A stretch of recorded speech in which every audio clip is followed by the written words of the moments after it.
और वक्त है दहाड़ का। लोकसभा चुनाव की लड़ाई अब मंगलसूत्र और मुसलमानों पर आकर टिक चुकी है। प्रधानमंत्री नरेंद्र मोदी के मंगलसूत्र वाले स्टेटमेंट पर घमासान जारी है। विपक्ष प्रधानमंत्री पर हमलावर है। नेशनल कॉन्फ्रेंस के लीडर फारूक अब्दुल्ला ने कहा कि मुसलमान किसी मां बहन का मंगलसूत्र नहीं छीन सकता। तो एआईएमआईएम के नेता असदुद्दीन ओवैसी के भाई ने कहा कि मोदी की बस एक ही गारंटी रही, भारत के मुसलमानों को गालियां दो और वोट बटोरो। इसी बीच असदुद्दीन ओवैसी का इस वक्त ट्वीट जिसमें मुसलमानों को घुसपैठिया प्रधानमंत्री ने कहा उसका जिक्र किया। और प्रधानमंत्री ने आज लगातार तीसरे दिन कांग्रेस के मुस्लिम प्रेम पर हमला बोला। राजस्थान के टोंक पे प्रधानमंत्री थे और मंगलसूत्र छीनने वाली बात को एक बार फिर से प्रधानमंत्री ने दोहराया। साथ ही उन्होंने कहा कि कांग्रेस एससी एसटी के आरक्षण को छीनकर मुसलमानों को दे देना चाहती है। किस तरीके से इस मामले को लेकर वार पलटवार देखा गया, पहले वो सुनिएगा। हमारा इस्लाम, हमारा अल्लाह हमें यह सिखाता है कि सबके साथ बराबरी से चलो। कभी हमारे मजहब ने यह नहीं कहा कि दूसरे मजहब को बुरी तरह से देखो, बल्कि हर वक्त कहा कि दूसरे मजहब की भी इज्जत करो। जिस तरह तुम अपने दीन की इज्जत करते हो, दूसरे दीन की भी इज्जत करो। कभी ऐसा नहीं होगा वजीर आज़म कि मुसलमान कभी भी किसी माँ का, किसी बहन का मंगलसूत्र छीनेगा, वो मुसलमान नहीं है। मगर दिखता कौन? मुसलमान ज्यादा बच्चे पैदा कर रहे। अरे झूठ बोल रहे हो तुम। तुम्हारी गवर्नमेंट का आदादोशुमार डेटा कह रहा है कि मुस्लिम हमारी बेटियों का जो फर्टिलिटी रेट है उसमें कमी आई है। मगर ये पुरानी आदत, ये बच्चे पैदा कर रहे हैं, ये बच्चे पैदा कर रहे हैं। नरेंद्र मोदी जी क्यों इतना झूठ बोलते? आदादोशुमार तो देख लो तुम्हारी। और मुसलमानों को घुसपैठी कहते हैं, घुसपैठी कहते हैं। सच्चाई ये है कि कांग्रेस और इंडिया अलायंस जब सत्ता में था तो ये लोग दलितों, पिछड़ों के आरक्षण में सेंधमारी करके वोट बैंक पॉलिटिक्स के लिए उनकी खास जमात को अलग से आरक्षण देना चाहते थे, जबकि संविधान इसके बिल्कुल खिलाफ है। आरक्षण का जो हक बाबा साहब ने दलित, पिछड़ों और आदिवासियों को दिया, कांग्रेस और इंडिया अलायंस वाले उसे मजहब के आधार पर मुसलमानों को देना चाहते थे।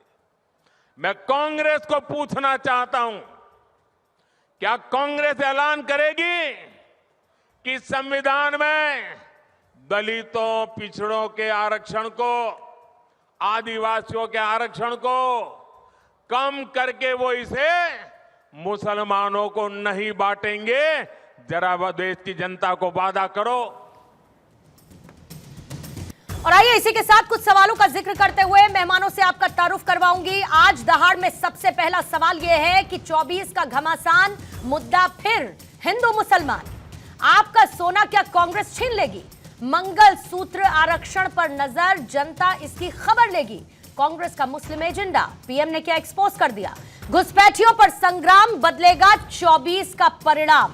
मेहमान हमारे साथ मौजूद है। विजय शर्मा बीजेपी के प्रवक्ता इस वक्त हमारे साथ जुड़े हुए हैं। नीलोफर मसूद नेशनल कॉन्फ्रेंस के प्रवक्ता इस वक्त हमारे साथ हैं। मेहरुद्दीन रंगरेज एआईएमआईएम के प्रवक्ता आपसे थोड़ी ही देर में हमारे बीच में मौजूद होंगे।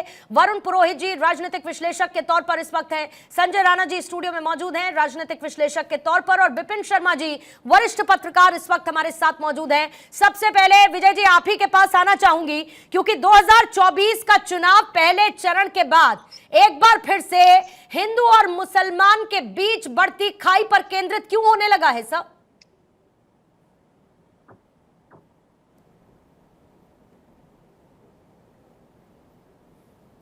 विजय जी आपके एंड पर म्यूट है, शायद एक बार चेक करिएगा सर।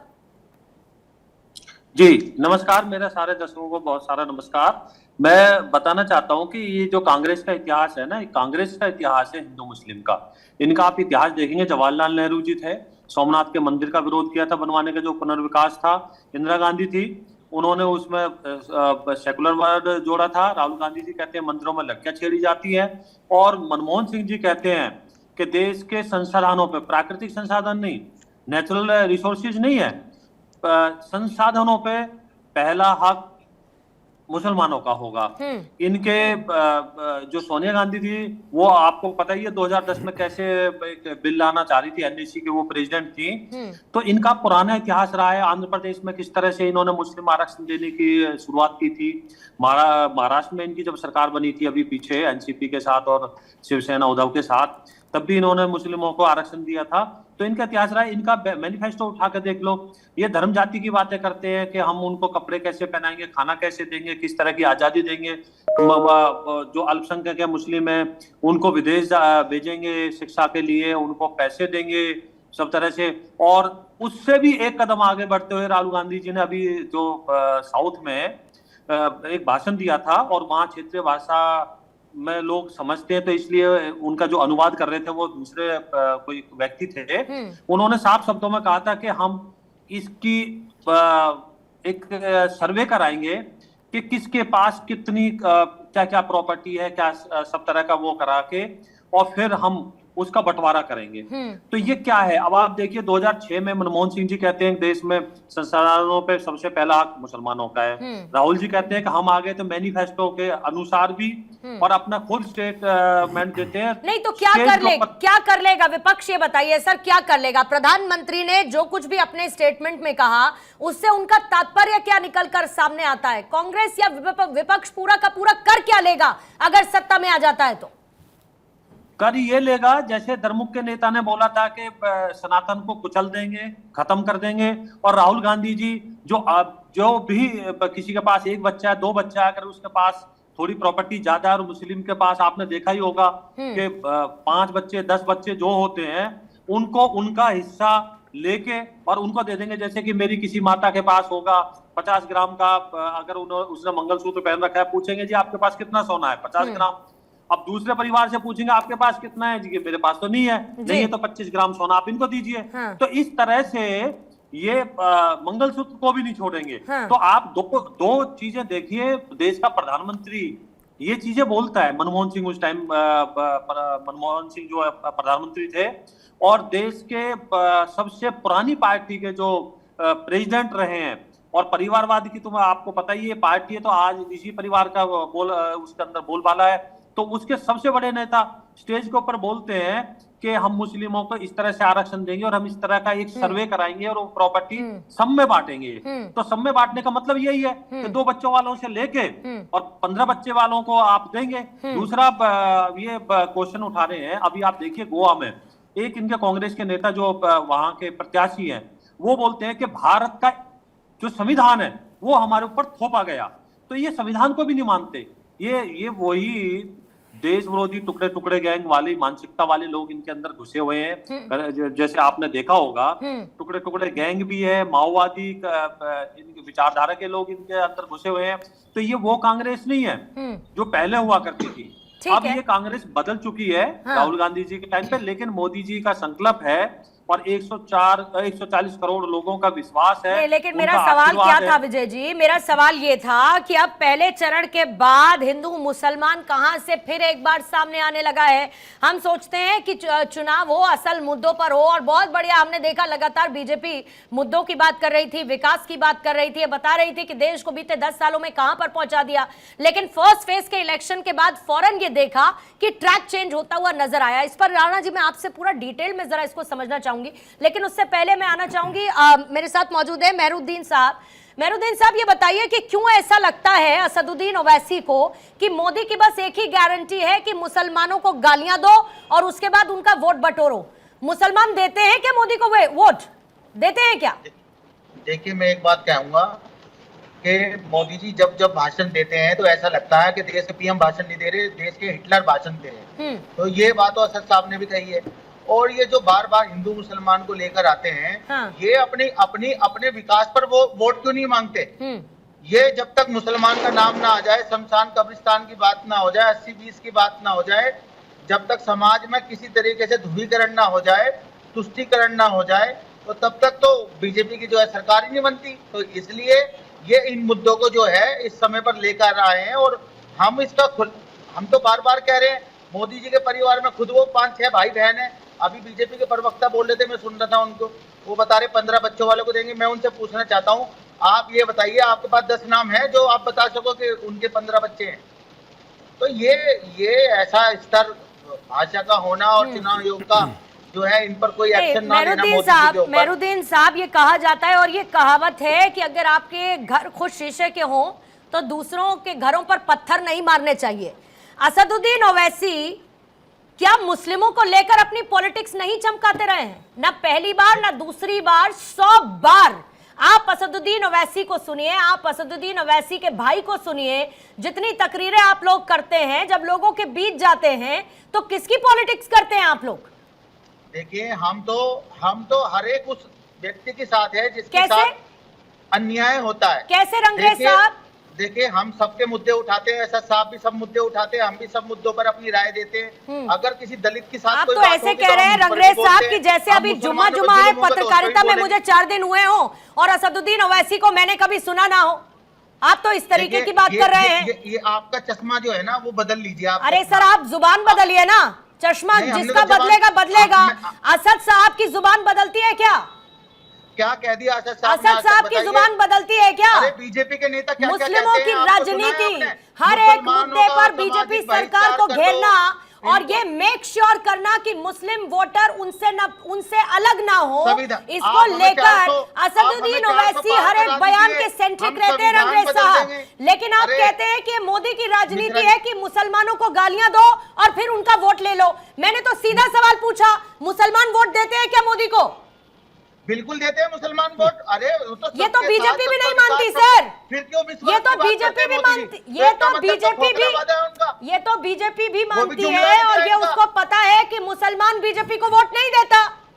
बिल्कुल देता है, सबको वोट देता है मुसलमान। यही तो हम कह रहे हैं कि जब तक आप हिस्सेदारी की बात नहीं करेंगे, वोट तो ले लेते हैं सब सेकुलर पार्टियां, हिस्सेदारी मुसलमान को देने को कोई तैयार नहीं है, हाशिए पे डाल रखा बिल्कुल। तो ये सारी चीजें तो असद साहब कहते ही है और हम हिस्सेदारी की मांग कर रहे हैं। हमें कोई आरक्षण नहीं चाहिए, हमें हिस्सेदारी दीजिए। बीजेपी इतना बड़ा वादा करती है, हम देश की सबसे बड़ी पार्टी है, उसमें बताइए तो उनके कैबिनेट में कितने मिनिस्टर हैं? एक भी मिनिस्टर मुसलमान नहीं है, एक भी एमपी उनकी पार्टी से चुन के नहीं आते, ना एमएलए ना एमपी। तो ये जो आप जो है, और जो सपा है, बसपा है, जितनी भी पॉलिटिकल पार्टियां, वो मुसलमानों को कहाँ दूसरे दर्जे का नागरिक समझ रहे हैं सब। एक पार्टी है MIM है, उसके साथ जुड़ेंगे मुसलमान और भी दलित भाई भी जुड़ेंगे, सारे सबको लेके चलते हैं। संविधान के अनुसार पार्टी बनी हुई है हमारी। तो हम तो पॉलिटिकल एजेंडे पर काम करते हैं। हम पूछ रहे हैं, जब महंगाई बेरोजगारी के मुद्दे पर चुनाव होना चाहिए, बीजेपी का जो मैनिफेस्टो है उस पर बात करिए ना। वो तो बता नहीं रहे। अच्छे दिन की बात करते थे, साल के 2 करोड़ रोजगार की बात करते थे, स्मार्ट सिटी की बात होती थी, जल से नल की बात होती थी, किसानों की दो गुना आयु करने की बात होती थी, डॉलर कम करने की, पेट्रोल कम कर। तो ये सब मुद्दों पर जब इन मुद्दों पर इन्हें वोट नहीं मिल रहा, तो ये पूरे चुनाव में वोट नहीं मिल रहा है, इनको वोट नहीं मिल रहा है, इसीलिए इस तरीके की बात हो रही है। विजय जी, इस पर आपसे जवाब लूंगी। नीलोफर मसूद, आपके पास आते हुए एक छोटा संक्षिप्त जवाब देना चाहता हूं सर, जल्दी से 30 सेकंड में दीजिएगा सर। जी, मैं इनसे पूछना चाहता हूं MIM प्रवक्ता से, क्या आप CAA के साथ हो? आप बताइए। और ओवैसी को कांग्रेस ने समर्थन क्यों दिया? अपना कैंडिडेट वहां क्यों नहीं उतारा? अगर आप इतनी बातें करते, दूसरी बात, आप एक मिनट सुन लीजिए। मैं आपके बीच में नहीं बोल रहा, धैर्य रखिए, आप बीच में मत बोलो। आप मुझे दूसरी बात बताइए कि हम धर्म के आधार पर राजनीति नहीं करते। आपने तो बिल फाड़ दिया था लोकसभा में CAA का। हाँ, हमारा स्टैंड तो क्लियर है, हम नहीं मानते CAA को।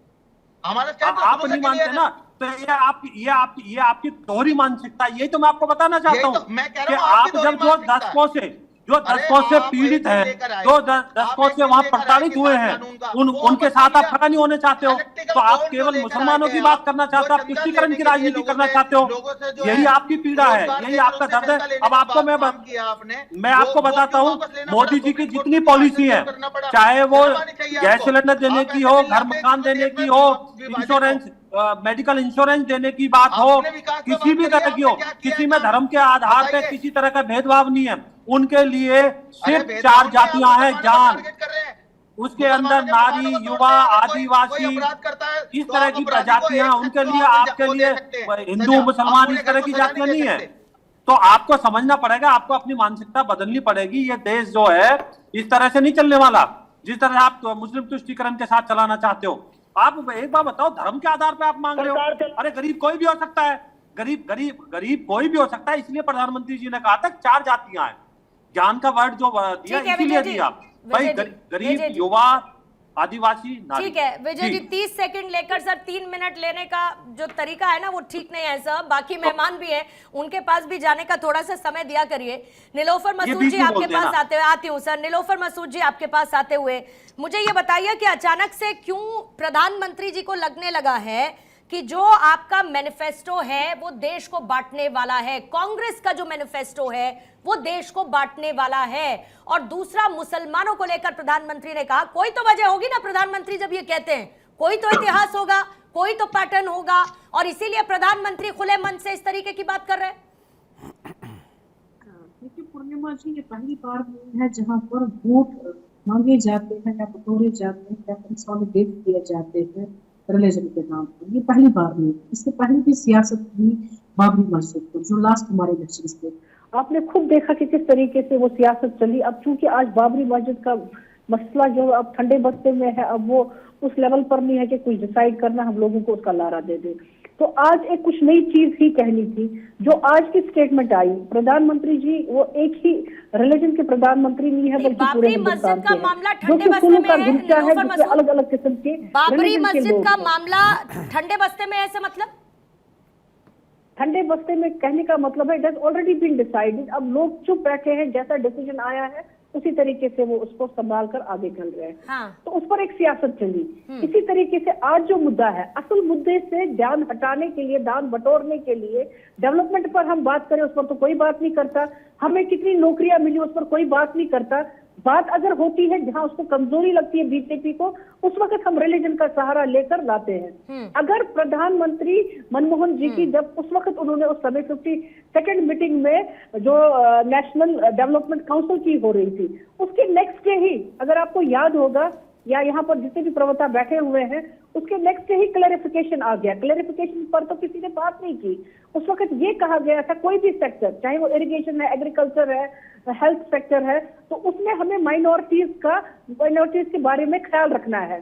चाहे उसमें शेड्यूल कास्ट है, शेड्यूल ट्राइब्स है, हिंदू, मुस्लिम, सिख, ईसाई है। नहीं, पर पहला अधिकार तो संसाधनों पर मुसलमानों का नहीं हो सकता ना मैम।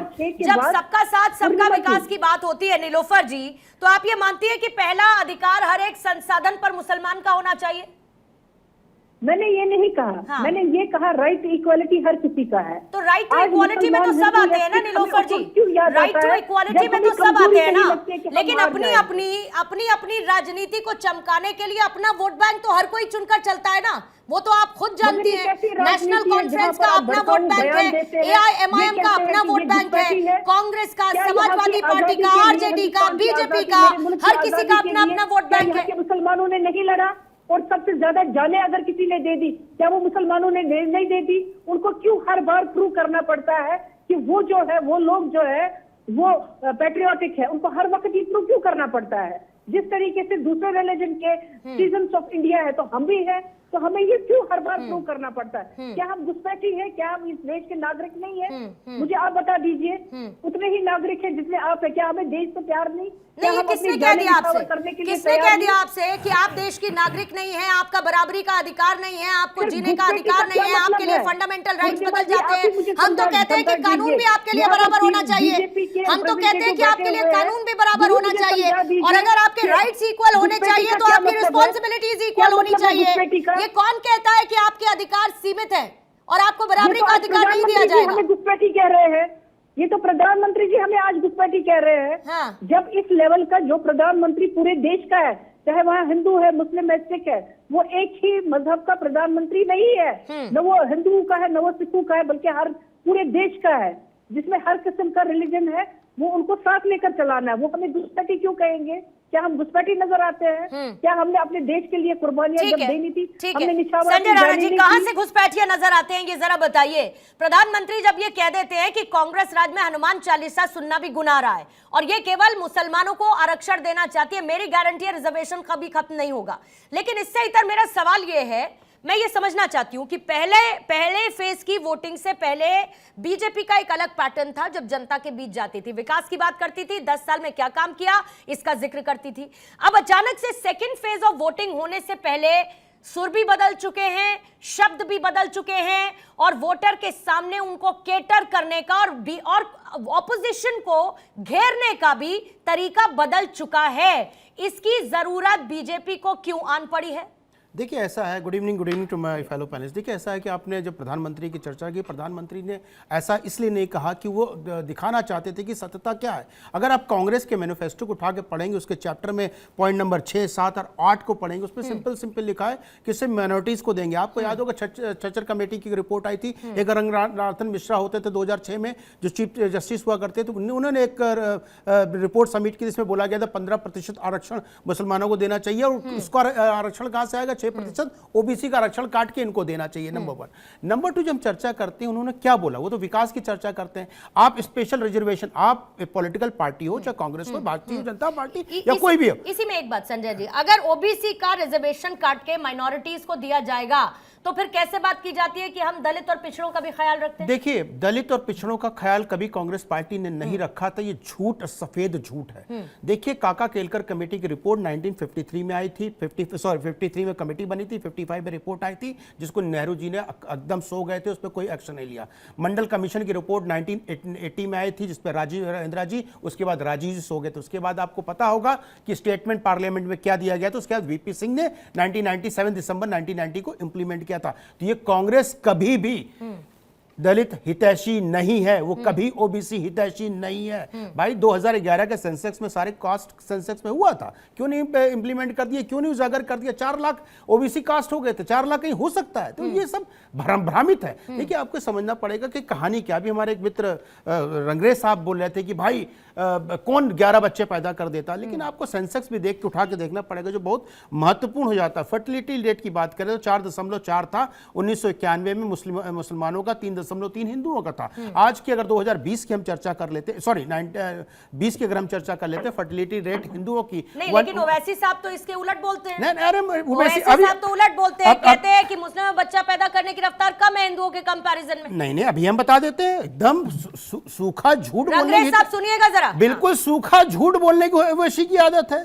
1961 में 32% पॉपुलेशन ग्रोथ बढ़ी थी मुसलमानों की, 71 में 30.9% थी, 1981 में 30.8% थी, 1991 में 32.9% थी और 2011, क्योंकि हम लंबा है नहीं जाना चाहते, 2011 में 24% थी। 2011 में हिंदुओं की जो पॉपुलेशन बढ़ने की रेट थी वो 16% थी, उसके पहले हमेशा 20 के अंदर रही है। तो क्या भैया फर्टिलिटी रेट देख लीजिए, 2.36 आज के दिन में है मुसलमानों की, यानी एक बच्चा ज्यादा हिंदुओं से। तो ये बताइए कि आप अगर बोलते हो कि पॉपुलेशन यहाँ की फर्टिलिटी रेट कम हो रहा है, कम बच्चे पैदा हो रहे हैं, यानी घुसपैठी देश में आ रहे हैं ना, तभी तो आपकी पॉपुलेशन बढ़ रही है। पॉपुलेशन कैसे बढ़ जा रही है? यानी कहीं नहीं रोहिंग्या आ रहे हैं या बांग्लादेशी आ रहे हैं इस देश में, जो हमारे संसाधनों को यूज कर रहे हैं। तो लगता है नीलोफर जी कह रही थी कि मुसलमानों को घुसपैठिया बता दिया। नहीं, उन्होंने मुसलमानों को घुसपैठिया बताया कि इनको जो बांग्लादेशी रिफ्यूजी हैं, यही है बंगाल में, आप जाके देखिएगा रोहिंग्या के खिलाफ कार्रवाई हो रही थी और रोहिंग्या के खिलाफ कार्रवाई हो रही थी। सारे के सारे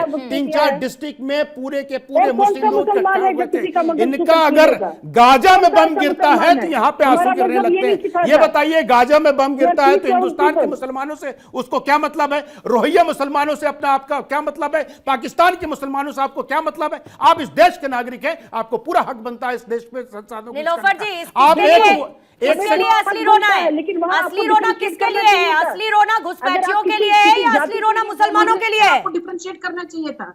क्या डिफरेंशिएट करना चाहिए? आप बीजेपी को 1% का वोट नहीं देते हैं और संसाधन जो भी सरकारी योजनाएं हैं, मैं आपको पूर्णिमा जिस डिबेट में चैलेंज के साथ बोलता हूं, 33 से 37% का मंगलसूत्र छीना, बता दीजिए मुझे जो क्यों आप बदनाम करते हैं मुसलमानों को?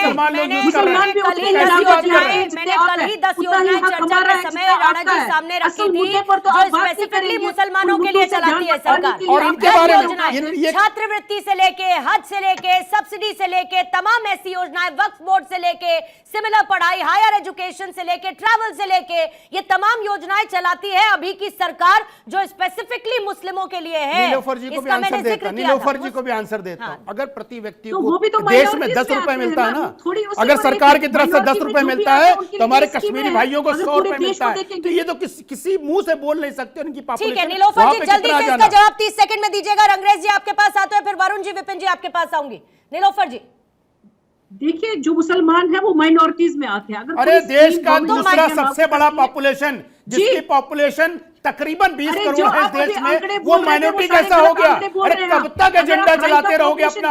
हम दुखी हैं, हम परेशान हैं। एक तरफ आप ओवैसी बोलते हैं हमने 4 मीनार बनाया, दूसरे तरफ बोलते हम गरीब हैं। भैया डिसाइड कर लो, 4 मीनार बनाए थे या ताजमहल बनाए थे या गरीब हो, दोनों में से डिसाइड करना पड़ेगा। मैं आपको लिख के देता हूँ, एक और हादसा बता देता हूँ। कर्नाटका गवर्नमेंट ने हिंदुओं के मंदिरों से, मठों से 400 करोड़ रुपए लिए हैं। 400 करोड़ रुपए, नाम नंबर बता रहा हूं, 400 करोड़ रुपए लिए, उसमें 300 करोड़ रुपए ये वक्फ बोर्ड को दे दिए। क्यों दे दिए? आप डिस्ट्रीब्यूशन की बात करते हो, क्या वक्फ की प्रॉपर्टी डिस्ट्रीब्यूट होगी इक्वली सब में? आप बताइए, वक्फ की प्रॉपर्टी डिस्ट्रीब्यूट होगी, आपकी प्रॉपर्टी डिस्ट्रीब्यूट होगी? अरे आप क्यों रोना रो रहे हो? बार बार हर इलेक्शन में आप मुद्दा बनाते हैं। अरे मुद्दा, कश्मीरियों को भगाने के लिए आपने मस्जिदों से क्या ऐलान किया था? हिंदू जितने भी मर्द हैं वो चले जाएं, अपनी औरतें छोड़ जाएं। उस समय क्या आपके कान में जू पड़ रहे थे और आपके मुंह में क्या दही जम गई थी? तब आप बात नहीं कर सकते थे हिंदू एकता की और देश की एकता की और भाईचारा की। देखिए, जहाँ पे आप ज्यादा होते हैं हिंदू चारा बन जाता है, वहाँ भाई नहीं बसता है, भाई भाग जाता है। पर्टिकुलर को आप निशाना नहीं बना सकते, हुकूमत को निशाना नहीं बना रहा। आप देखिए, मैं एक और आंकड़ा देता हूं, इनकम टैक्स देने वाले 96% हमारे हिंदू हैं। 96% टोटल जो मैं बात करता हूं इनकम टैक्स, इनका 1.69% है। सारी संसाधन में आप यूज करोगे भाई, संसाधन कैसे? नीलोफर जी का जवाब लेना दीजिए। नीलोफर जी आपके 30 सेकंड में फिर से शुरू कर रही हूँ मैम, जवाब दीजिएगा प्लीज। संजय जी अभी इंटरप्ट नहीं करें, हाँ बोलिएगा। मैंने सुना नहीं पूर्णिमा जी इन्होंने क्या कहा। सुनना चाहिए था ना मैम, तभी तो आप जवाब दे पाएंगी। मैं तो वही कह रही हूँ, जो ये कह रही है, आंकड़े बता रहे हैं, इन आंकड़ों की तरफ आप देख लीजिए, जो जितने भी ये दर्शा रहे हैं। अगर आप पॉपुलेशन हिंदू या मुस्लिम या सिख को इसमें बांटेंगे, नहीं, बात इस बात की नहीं है नीलोफर जी, बात इस बात की है, बात इस बात की है कि ये रोना आखिर कब तक रोया जाएगा कि मुस्लिमों को ये सरकार कुछ नहीं देती। इस बात का रोना कब तक रोया जाएगा? रोना नहीं रोया, हमने वो रोना नहीं रोया, लेकिन जो मुसलमानों के साथ यहाँ पर हो रहा है, कभी किसी रिलीजन के नाम पर, कभी दाढ़ी के नाम पर, कभी मजहब के नाम पर, कभी नमाज के नाम पर, क्या यहाँ पर एफआईआर नहीं लगे? क्या यहाँ पर डेजिग्नेटेड जगहें जहाँ पर नमाज पढ़नी थी उनको खत्म नहीं किया गया? ये तो मिसालें हमारे सामने। लेकिन हम अगर भी अपने कॉन्स्टिट्यूशन पर, अपने देश पर हम खड़े हैं, साथ है, और हमें यकीन है कि कोई दिन तो आएगा जहाँ पर ये समझा जाएगा, चाहे वो हिंदू है, मुस्लिम है, सिख है, सब यहाँ के बाशिंदे हैं। और किसी का विरोध क्यों कर रहे हो? तो ये मैंने कहा ना, ऑलरेडी कहा ना संजय राणा जी, हम तो ये भी चाहते हैं कि कानून भी सबके लिए बराबर होना चाहिए, लेकिन फिर उसके बाद विरोध होता है। सीए के लिए विरोध होता है, यूसीसी के लिए विरोध होता है। जरा पढ़ लीजिए क्या क्या ऐलान इनकी पार्टी की तरफ से किए गए हैं और क्या ये कह रहे हैं। रंगरेज साहब जल्दी से आपका काउंटर लूंगी और उसके बाद विपिन जी, वरुण जी आपके पास आती हूँ। नीलोफर जी प्लीज, जरा रोकूंगी आपको। नीलोफर जी प्लीज। रंगरेज साहब, मैं पूर्णिमा जी कहना चाह रहा हूं, जब लोकसभा में लोग पूछते हैं कि हमारे देश में कितने घुसपैठिए आ गए हैं, तो सरकार कोई आंकड़ा नहीं देती। और वैसे रोजाना जो है घुसपैठियों के नाम पर मुसलमानों का नाम ले लेकर उनको घुसपैठिया बताती है। तो जिनके ज्यादा बच्चे हैं, अगर ये पैमाना है सरकार, ये बताइए रंगरेज साहब, बच्चे हैं वो रंगरेज साहब, सीए बताइए मुझे, सीए के समर्थन में है आप लोग? अमित शाह के कितने हैं? रंगरेज साहब, रंगरेज जी, सीए को सपोर्ट करते हैं क्या आप लोग? नहीं करते हम सपोर्ट। तो कैसे पता चलेगा? जो देश में बंटवारा चाहती है, कैसे पता चलेगा? एनआरसी को सपोर्ट करते हैं क्या आप लोग? आप एनआरसी को सपोर्ट करते हैं क्या? मुसलमानों को भी उसमें ऐड करती है। एनआरसी को सपोर्ट करते हैं क्या सर? दिक्कत नहीं होगी। अरे एनआरसी को सपोर्ट करते हैं या नहीं करते हैं? भेदभाव कर देंगे। एनआरसी को सपोर्ट करते हैं कि नहीं करते हैं सर? देश है, हमारा देश का कोई धर्म नहीं है, तो फिर आप धर्म के नाम पर किसी को नागरिकता कैसे देंगे? ये बताइए, जब इस हमारे देश लोग का 80 बंटवारा करोड़ धर्म लोग के नाम जब पे ही देश हुआ में था ना 5 मिलियन मान्यवर, आबादी के लिए और लाइन में जिस लग रहे उत्तर हैं, प्रदेश और में आप बैठे बाहर के लोगों को हैं लाके और यहाँ बिहार, बताओगे, यहाँ से ये जब कौन सी बात है? मुस्लिम लीग ने काउंटिंग कराई थी, रिपोर्ट मांगी गई अरे थी, सर तो सुनिए, मुस्लिम लीग की बात 95% नहीं चल रही मुसलमानों ने है, बोला था ना कि मुगलों हम की बात हो रही पाकिस्तान है। चाहते सुनिए हैं। सुनिए, अरे भाई साहब, हिंदू पढ़ तो मुसलमान लिया करना करिए बंद करिए। मान्यवर, पढ़ तो लिया अरे करिए। अरे अरे संजय राणा जी, ठीक है आप अच्छे बोलते हैं, इसमें कोई शक नहीं है, मगर आप जो हिंदू मुसलमान कर रहे हैं इसको बंद हिंदू करिए। मुसलमान कहाँ कर हिंदू रहे हैं? मुसलमान की दुकान बंद हो गई है अब। भाई अब दुकान नहीं चुनाव में बंद हो मुद्दों गई है, पे चुनाव रोजगार होगा। भी चल चुनाव रहा जो है और मुद्दों पर काम होगा। भी चल रहा, सब लोग भैया खुश हैं। महंगाई दुखी बेरोजगारी आप देश का हैं। सबसे बड़ा मुद्दा है, उस पर महंगाई कहाँ पे बढ़ चुनाव गई? होगा। पहले आमदनी कितनी थी, पर कैपिटा इनकम कितनी थी पता है रंगरेज साहब? अरे नहीं सर, पता आपको? पर अरे कैपिटा अच्छा इनकम भाई आज साहब, कितनी है? डबल। अरे आपको नहीं भाईजान, मैं पता क्या है? कह रहा हूँ, फिर 80 करोड़ लोगों को क्यों आप जो अरे है 85 राशन दे करोड़ रहे हैं, लोगों 5 को भी भुखमरी है। हम बोल रहे हैं पर बताइए कैपिटा ना। इनकम बढ़ गई है। पेट्रोल अरे के प्राइस देश का आपके सबसे जमाने बड़ा में क्या था मुद्दा पता महंगाई क्यों है? है? इन्फ्लेशन अरे पता क्या होता बेरोजगारी क्यों है? है? अरे मान्यवर, अरे डॉलर कहाँ इन्फ्लेशन पहुंच गया? 2010 पेट्रोल में कहाँ है? आपका इन्फ्लेशन अरे 12% था। आज के दिन में इन्फ्लेशन ऑन एन एवरेज बीच में बता रहे हैं बोलना ठीक नहीं है 2023 बात, का राणा जी। 5.69% है सर। नहीं तो आप बताते रहिए, लेकिन राणा जी इस बात को सुनने को तैयार कौन है? सुनेंगे नहीं ना, इस बात कान को खान सुनने को बंद है तैयार हमारे कौन मित्र है? के। रंगरेज जी, फिर से एक बार संजय राणा जी आपको ये आंकड़े देंगे, लेकिन उससे पहले विपिन शर्मा जी मैं आपके पास आऊंगी। 400 पार का भरोसा नहीं है क्या बीजेपी को पहले चरण में हुए मतदान के बाद, कि एक बार फिर से कांग्रेस की मुस्लिम परस्ती का जिक्र होने लगा है? चाहता हूँ मेरी बात सुनिए, हमने ये बातें क्यों रखी हैं, इसके साक्ष्य हैं। आपने देखा होगा 2014 नहीं, विजय जी आपसे नहीं था मेरा सवाल सर, विपिन जी से था। विपिन जी से था, फिर मैं उसके बाद आती हूँ आपके पास सर। विपिन जी आपके एंड पे म्यूट हैं सर आप। आपको आवाज आ रही है? जी सर, क्लियर। जी देखिए, मैं आग्रह करूंगा बीच में कोई ना बोले, क्योंकि मैंने बड़े ध्यानपूर्वक सबको सुना अभी। देखिए, चुनावी मौसम में स्वाभाविक है कि राजनीतिक दल, नेता, ये लोग बयानवीर बन जाएंगे और अपनी सहूलियत से बयानबाजी करेंगे, और ये एक रिवायत सी बन गई है। मैं अगर हम लोग विपक्ष से शुरू करें, मैं दोनों पहलू उजागर करूंगा संक्षेप में। अगर हम विपक्ष की बात करें, अगर उनके कोई नेता बयानवीर बनकर कोई बयान दे देते हैं, तो बाकी जो उनकी पार्टी है वहां से बयान आता है कि ये उनका निजी बयान है, तो पल्ला झाड़ दिया जाता है। तो ये मुझे लगता है कि ये दोहरे मापदंड नहीं होने चाहिए राजनीति में।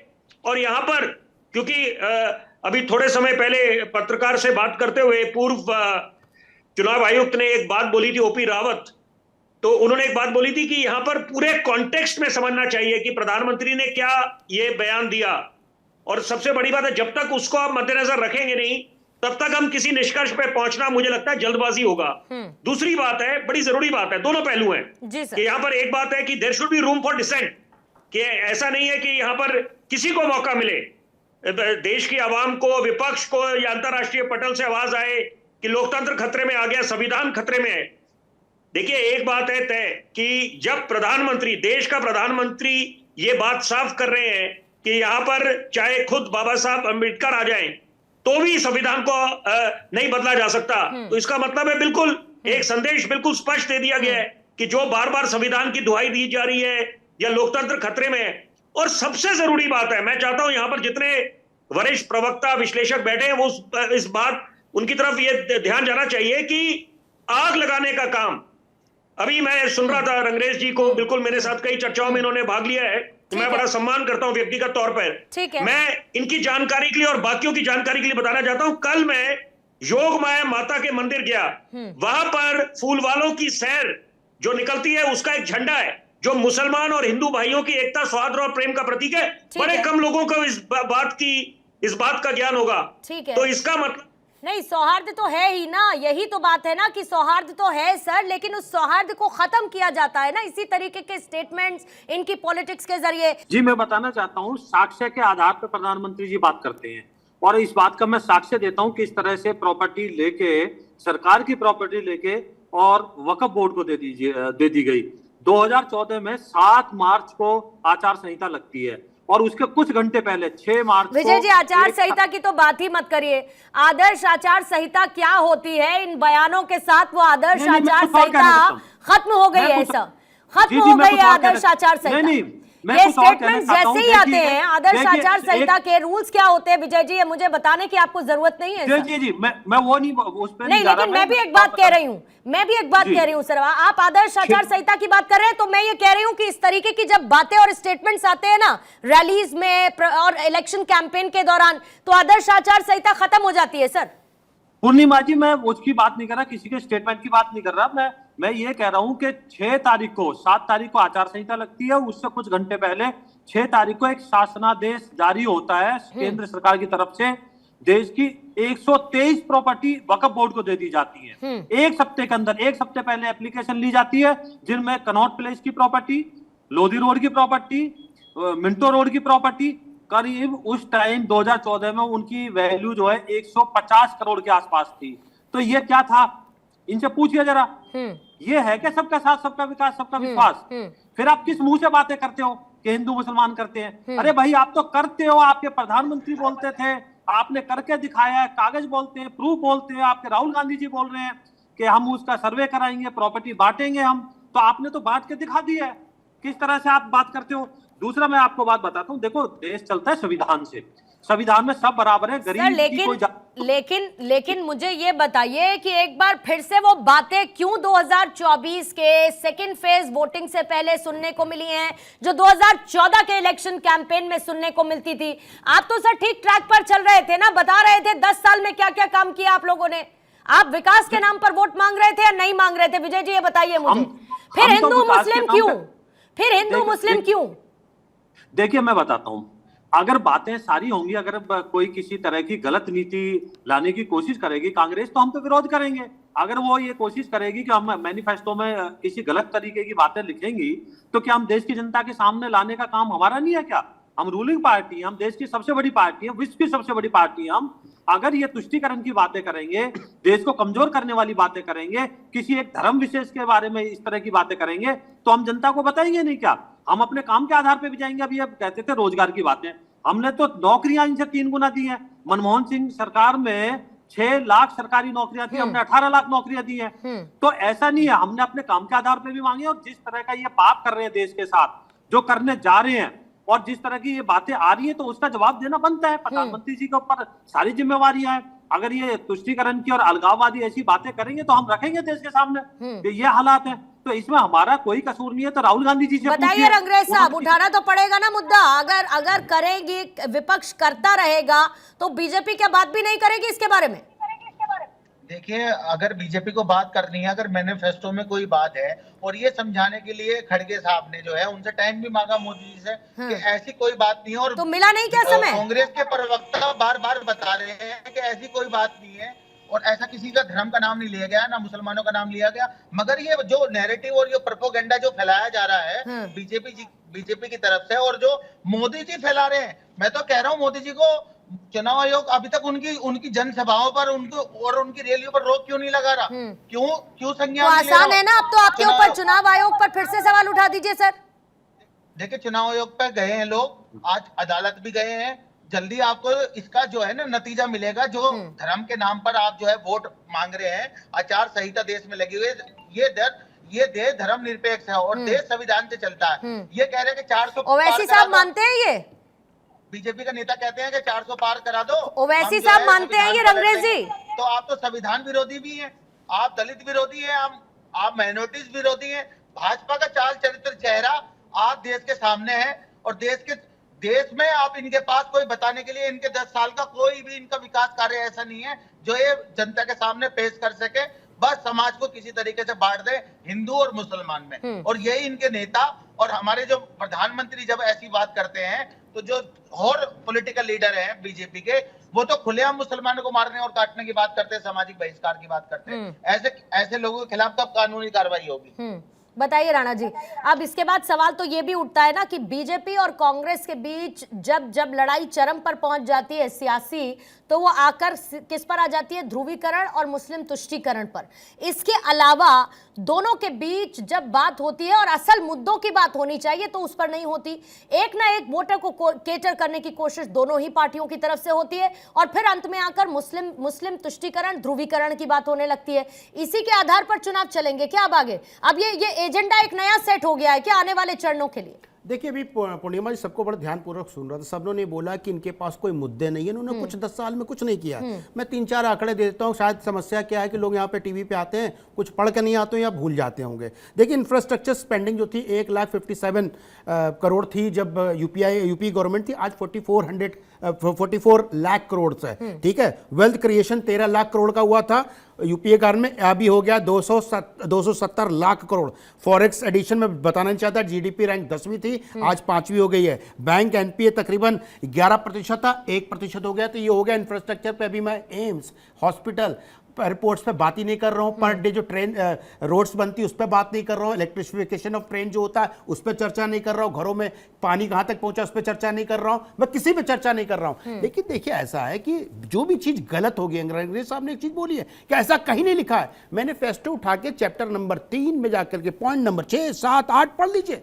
पर्सनल लॉ को हम करेंगे, मुसलमानों के बच्चों को हम विदेश में भेजेंगे, वजीफा देंगे या स्कॉलरशिप देंगे। अरे झूठ है भैया, हम तो चैप्टर बता रहे हैं, आपकी तरह हवा में थोड़ी ना बात कर रहे हैं। चैप्टर नंबर 3 ये बोलते सबका साथ सबका विकास। इनकी पार्टी करती है रंगरेज भाई की, कभी भी रंगरेज भाई की पार्टी के तरफ से किसी भी हिंदू या दलित प्रवक्ताओं को आपने देखा हो? हम ही कोई होगा मोहम्मद रंगरेज, मोहम्मद सुलेमान, अकबर खान, सुलेमान खान, यही क्यों होते हैं? असदुद्दीन ओवैसी की रैलियों की बात कर लीजिए ना सर। असदुद्दीन ओवैसी की रैलियों में किस बात के बारे में बात होती? ये इनकी पार्टी का नाम ही मुस्लिमीन है। दुकान वालों का जय जयकार नारे लगाते हैं।